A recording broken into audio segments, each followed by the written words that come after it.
इसी जस्टिस चंद्रचूड़ ने अपने पद का दुरुपयोग करके एक बोगस ऑर्डर पास किया था, कई लोगों के एप्लीकेशन सुना नहीं था। हर केस में आईपीसी 218, 219 जैसे सेक्शन उनके ऊपर लगते हैं।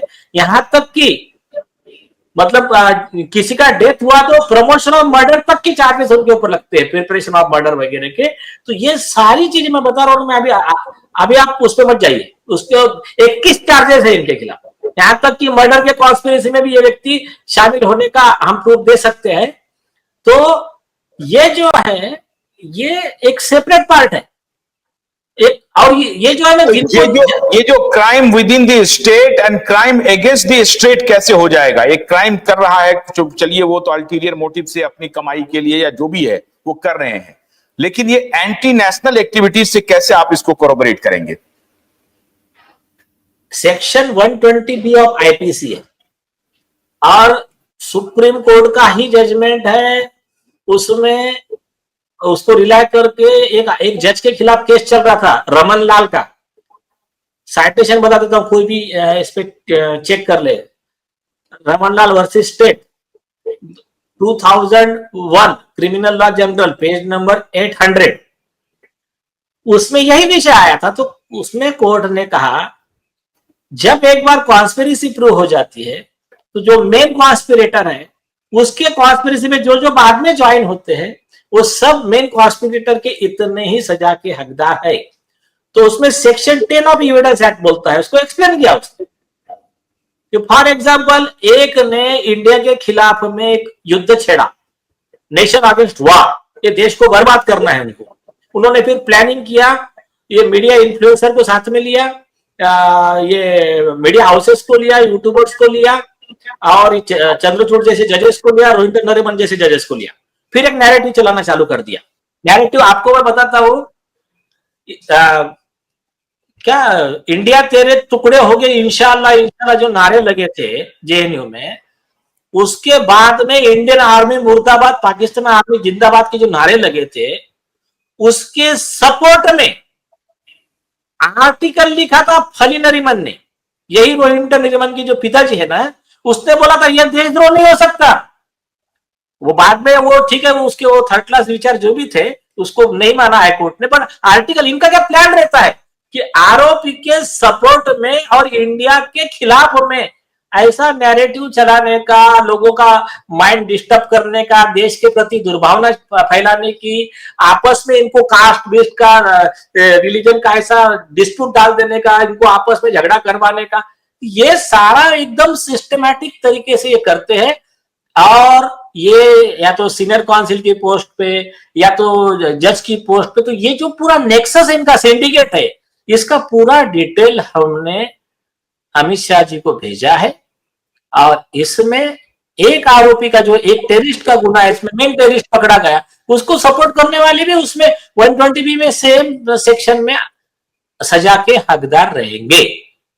नहीं तो नीलेश जी, आप तो बहुत बड़ी बात कह रहे हैं, ये तो बहुत विस्फोटक बात आप कह रहे हैं नीलेश जी, कि चाहे वो डीनो मौर्य हो, सूरज पंचोली हो, आदित्य ठाकरे हो, सलमान खान हो, सलमान खान का भाई अरबाज खान हो, उसका सेरा हो, और फिर ये समीर खान हो, फिर समीर खान के और लोग हों, परमवीर सिंह का बेटा रोहन सिंह हो, ये सब एक बड़ा कार्टेल का हिस्सा है और ये एंटी नेशनल भारत को डीस्टेबलाइज, नारकोटिक्स के जरिए, ड्रग की सप्लाई के जरिए पूरे यूथ को तबाह कर रहे हैं। और इन सबको प्रोटेक्ट करने के लिए कोर्ट के कुछ लोग जो हैं वो इनके सील्ड बने हुए हैं, ढाल बने हुए हैं। आप ये कह रहे हैं प्रिसाइजली?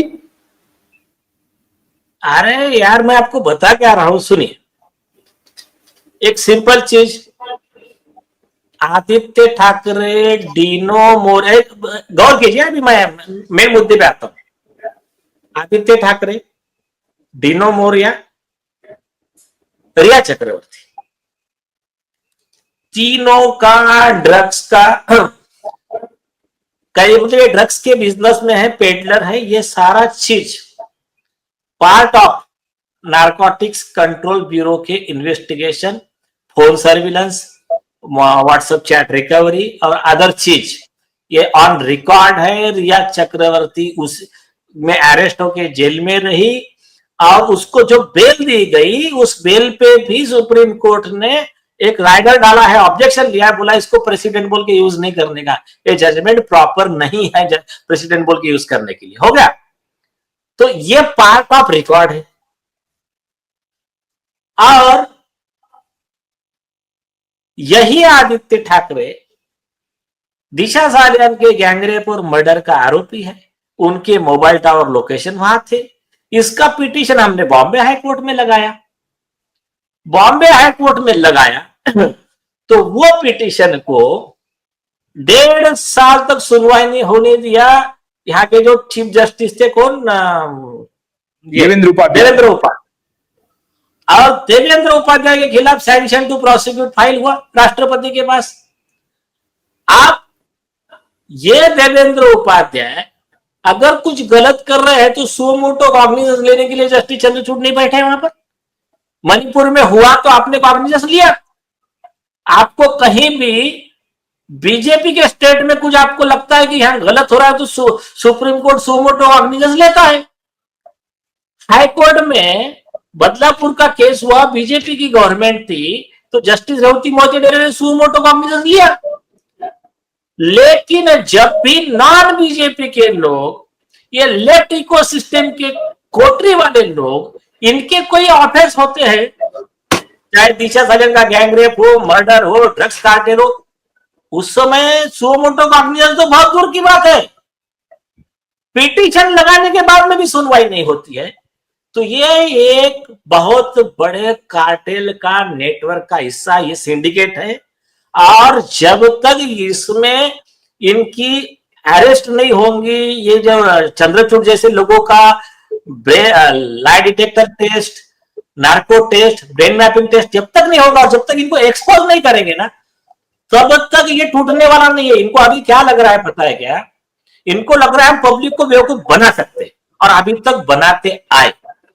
क्या हुआ कि कई लोगों को, बोलिए, हाँ बोलिए। अरे कई लोगों को लॉ ही पता नहीं है, कई लोगों को ये पता ही नहीं कि ये गलत, मतलब ये जो हो रहा है ये गुनाह है, ये मतलब जज पर भी कार्रवाई कर सकते, ये ऐसी कई चीजें है। तो जिसके वजह से क्या होता है, कॉमन मैन बेचारा बोलता नहीं है। कई वकील है बेचारे, जाने तो डर जाते हैं, कंटेम्प्ट है, ये वो है, लेकिन ऐसा कुछ नहीं है। अरे मुझे कंटेम्प्ट का नोटिस दिया था, हमने तो आरजी अभी लगा दिया, हमने कहा कि इसमें डिस्चार्ज भी करो और वो वीडियो को रिस्टोर करो। और आपको सबसे खास बात, एक और एविडेंस मैं आपके सामने रख रहा हूं। मेरे ख्याल से जब आप गृह मंत्री जी से मिलेंगे तो आप इस बात का बहुत गंभीरता से जिक्र भी करेंगे उनसे। डीनो मौर्य एक ऐसा कैरेक्टर है जिसका न कोई फिल्म चल रहा है, कोई धंधा नहीं चल रहा, कुछ नहीं चल रहा, और वो पता नहीं कहां से उसको करोड़ों रुपया और बहुत ही लैविश लाइफ लीड कर रहा है। अब डीनो मौर्य जैसे कम से कम 1 लाख होंगे पारसी इस देश में, जो कि क्रिश्चियन इस देश में होंगे, जो कि 25 दिसंबर की क्रिसमस डे में जाने के योग्य होंगे प्रधानमंत्री आवास। अब सवाल है, क्या आप इस बात का जिक्र करेंगे अपनी बातचीत में कि डीनो मौर्य 2023-25 दिसंबर को प्रधानमंत्री के मिलन समारोह में अपनी एंट्री कैसे करवा लिया, किसने फैसिलिटेट किया? क्योंकि प्रधानमंत्री को तो पता भी नहीं है कौन है डीनो मौर्य, ये कहां से पहुंच गया वो। ये एक बहुत बड़ा एविडेंस लेकर के आप जाएंगे, क्या ये बहुत बड़ा एविडेंस है? सुनिए, इनकी क्या स्टाइल रहती मैं बताता हूं, रुको। ये एविडेंस बोलते, इसमें वो जो ब्यूरोक्रेट्स है, वो ब्यूरोक्रेट्स फंसेंगे इसमें, जिन्होंने अरेंज किया था प्रोग्राम। जैसा राजदीप सरदेसाई ने रिया चक्रवर्ती के सपोर्ट में नैरेटिव फैलाने के लिए कुछ अरेंज किया प्रोग्राम, जिसमें झूठी बातें बोला, तो राजदीप सरदेसाई को आरोपी बनाया, या आदित्य ठाकरे को उसने ये करने का ट्राई किया। तो ऐसा ही हम ये जितने ब्यूरोक्रेट्स है, सीनियर पुलिस अधिकारी है, सीबीआई के अधिकारी है, ये जब रैकेट खुलेगा ना, फिर एक एक करके फिर सब, लेकिन इतना कि काउंटडाउन स्टार्ट हो गया है उनका। अभी मैं आपको दूसरा एक अलग विषय बोलता हूं, सुनिए। 2 चीजें ख्याल में रखिए। इनका एक स्टाइल रहता है कि अभी इन्वेस्टिगेशन स्टार्ट